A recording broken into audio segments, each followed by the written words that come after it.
जी सुनिए, राहुल का टिफिन दे आइए उसके ऑफिस में।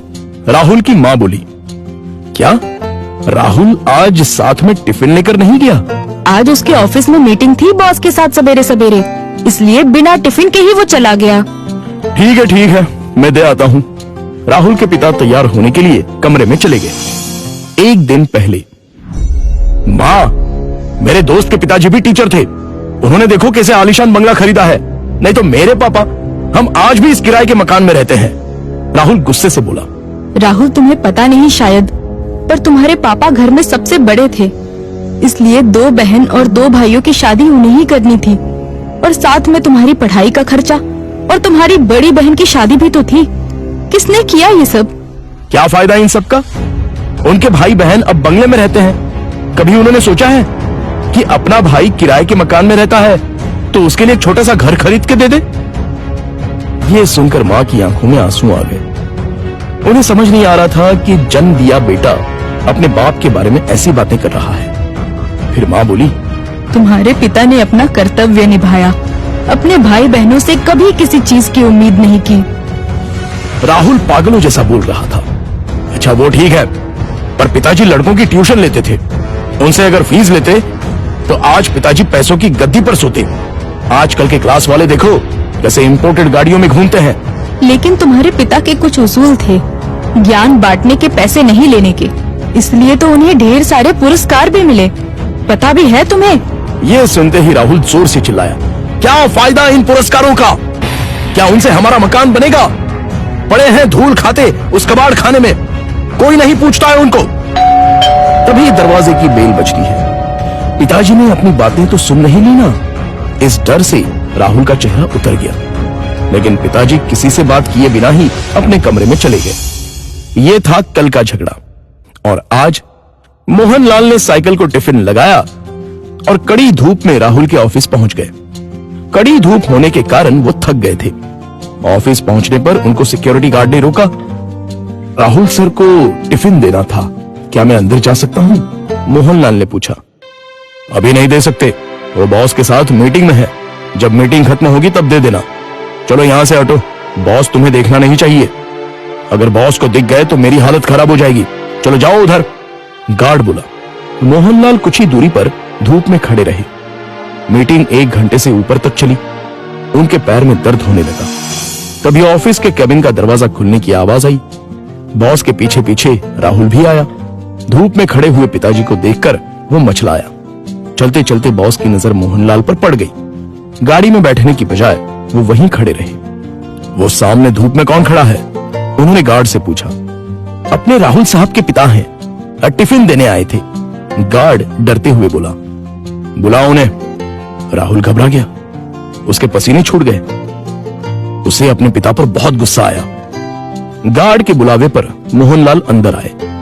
बॉस उनके पास गए और बोले, आप मोहनलाल सर हैं ना? सरकारी स्कूल में आप ही टीचर थे ना? हाँ, पर आप कैसे पहचानते हैं मुझे? कुछ समझने से पहले ही बॉस ने मोहनलाल के पैर छुए। राहुल और सब लोग ये देखकर हक्का बक्का रह गए। सर, मैं विजय, आपका स्टूडेंट था। आप मुझे पढ़ाने के लिए घर आते थे। हाँ, याद आया। बाप रे, तुम तो बहुत ही बड़े हो गए हो। विजय मुस्कुराया और बोला, सर आप यहाँ धूप में क्या कर रहे हैं? चलिए अंदर बैठते हैं, बहुत सारी बातें करनी है आपसे। सिक्योरिटी, तुमने इन्हें अंदर क्यों नहीं बिठाया? सिक्योरिटी ने शर्म के मारे गर्दन नीचे कर दी और बोला, सॉरी सर, गलती हो गई।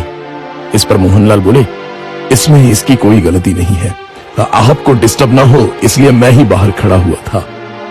ओके। विजय ने मोहनलाल का हाथ थामा और उनको अपने केबिन ले गया। बैठिए सर, अपने कुर्सी की तरफ उंगली करते हुए विजय बोला।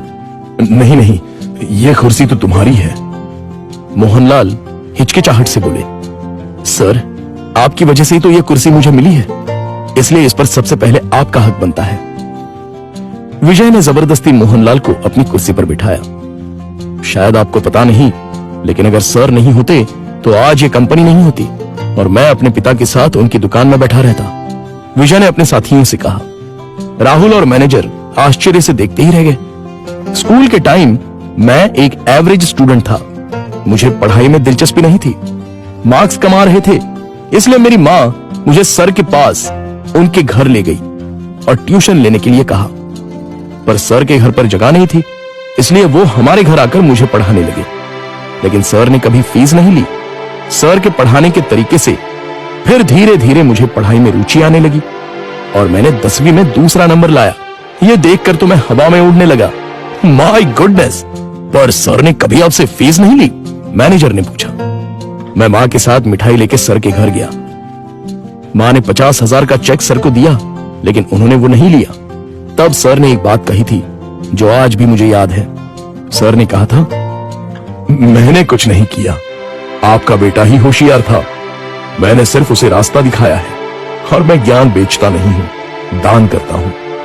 फिर मैंने 12th करने के बाद MS किया और अमेरिका जाकर पढ़ाई की और वापस आने के बाद ये कंपनी स्टार्ट की। एक पत्थर को सर ने हीरा बना दिया। सर, आपको सच में दिल से प्रणाम। मोहनलाल की आंखों में आंसू आ गए। यह सच में कमाल की बात है। बाहर दुनिया में पढ़ाई का बाजार चल रहा है और इन्होंने बिना फीस लिए पढ़ाया। मान गए सर आपको। ऐसे लोग उसूल के पक्के होते हैं। इन्हें पैसों की और पुरस्कार की भी चाह नहीं थी। इन्हें तो बस अपने स्टूडेंट का भला हो, यही दिन रात सोचते थे। सही कहा सर आपने। ऐसे लोग तो दुनिया में बहुत ही कम होते हैं। सर, क्या आज आप उसी किराए के मकान में रह रहे हो?